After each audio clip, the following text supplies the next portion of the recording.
just hope it doesn't rain. Yes, thank God.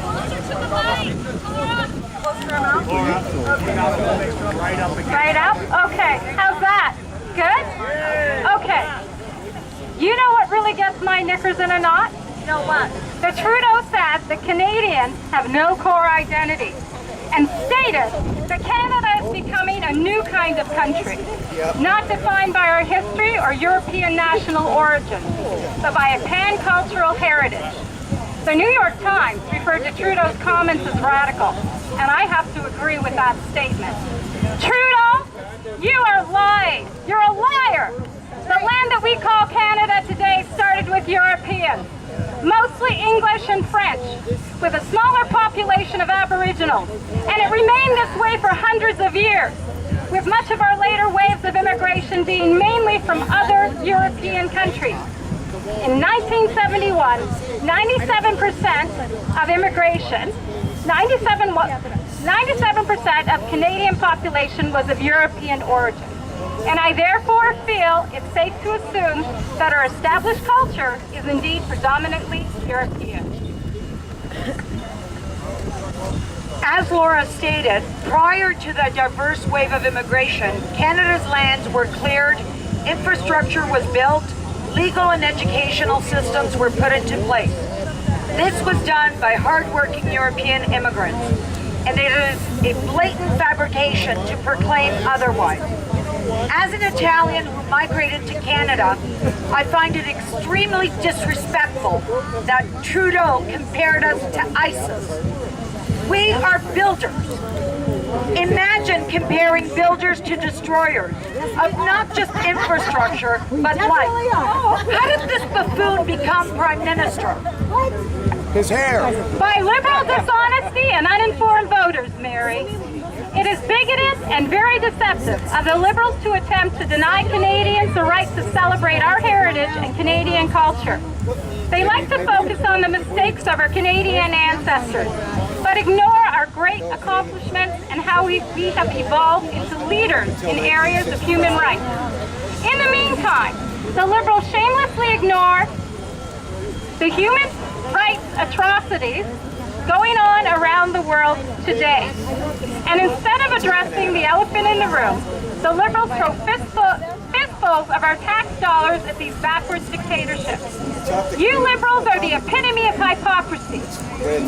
But 2019 is coming, and soon, you corrupt and self-serving traitors will be kicked to the curb by the good people of Canada that you have failed miserably to represent. Amen, Laura. Justice, you and the Liberals do not appreciate or represent any of our Canadian values. You are a dictator, and you prove it by trying to rewrite history and abolish freedom of speech. You're trying to control our thoughts and to micromanage every aspect of our lives.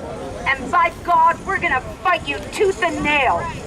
Canada was founded on Judeo-Christian values, and we will not let you erase those values. Many have fought and died for our values, but to you, they don't matter. Case in point, at a town hall meeting where a vet asked you for more funds, your response was, vets want too much money. But you have no problems giving Canadian money to countries who are huge human rights violators, including terrorist organizations like Hamas. You are morally and ethically bankrupt, and in my books, you're no Canadian. You need to step down. You're not worthy of the Prime Minister title. Woohoo, Mary! Trudeau isn't worthy of his Canadian citizenship either. I remember chatting with poorly informed Canadian friends prior to the federal election. They didn't really have any good reason to vote for Justin Trudeau, but felt that it was time for a change. I really do believe that my very dear, but politically uninformed friends were thinking more about a fresh face as PM and not thousands of U.S. illegals walking unvetted into Canada to suck the fat off our land and receive services while our homeless sleep in the streets. They didn't comprehend the overwhelming debt Trudeau would acquire, for which our kids will pay for years to come. or the cost of the carbon tax.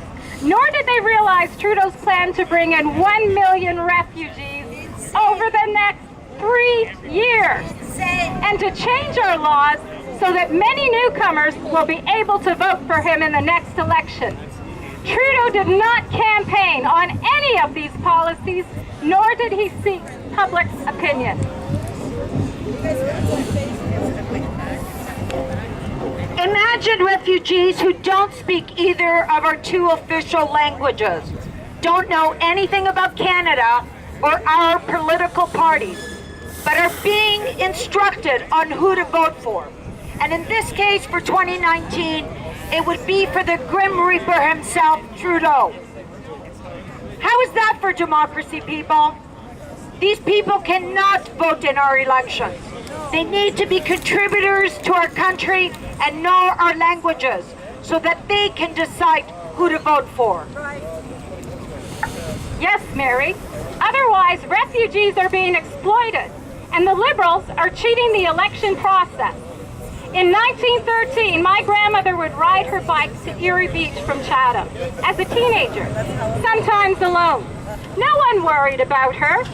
Young children would walk to school by themselves, and a missing child was a rarity, and no one knew what a grooming gang was. Fast forward to today. Even locked doors don't guarantee your safety anymore. Today, the influx of migrants may fail to assimilate and have cultural traits that are in conflict with ours. Yet, they have become savvy on how to manipulate our system. Should we raise our concerns, we're labeled as racist and bigots. Our children are no longer safe. They're not safe in schools where they are being indoctrinated by the left's sexual deviancy and ideology, nor on the streets or parks. We now see children as victims in some gang-related shootout near the sandbox. This is not the Canada I knew. Not even close. The crime spike in the GTA area alone this year is frightening.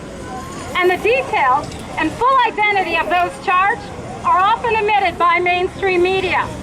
Our border police have been warned by CSIS to watch for brutal MS-13 gang members, who they predict will be migrating here to set up, or shall I say, just walking across the border to set up new cells in Canada. How are our borders being secured, aside from the RCMP acting as bellhop service? Ralph Goodell, what are you doing to secure the safety of Canadians? Terrorists, illegals, gang members are crossing our borders from America without going through the proper channels, and they're living amongst us. And we have your words to reassure us that we're safe? Do you feel safe? Because I sure as hell don't. I invite you liberals to take in all these illegals and asylum seekers instead of billing us, the taxpayers. Hear, hear, Mary! Hear, hear! And whether it's pandering for votes or due to foreign influence, the Liberals have allowed criminals and unvetted foreigners into Canada, knowing that this will mean the assault and death of Canadian citizens and our children and grandchildren. Canada represents freedoms, not the stifling of individual expressions or the promotion of hate. But this current government labels anyone with a differing opinion as a hater or racist. Why? Is it because we want those coming into our country to assimilate and abide by our laws? How's that racist or promoting hate? We have lived in harmony amongst many different races and faiths for years under Canadian law, and now our judicial system's verdicts or sentences are lessened due to different cultural backgrounds? We all come from different cultural backgrounds. But we all abide by one law, and that's what's kept our country safe. But no more under this corrupt and vote-pandering government. Our Canadian laws must apply to all. And if you cannot abide by our laws, then please choose a different country that suits your ideology, for we will not change to suit you.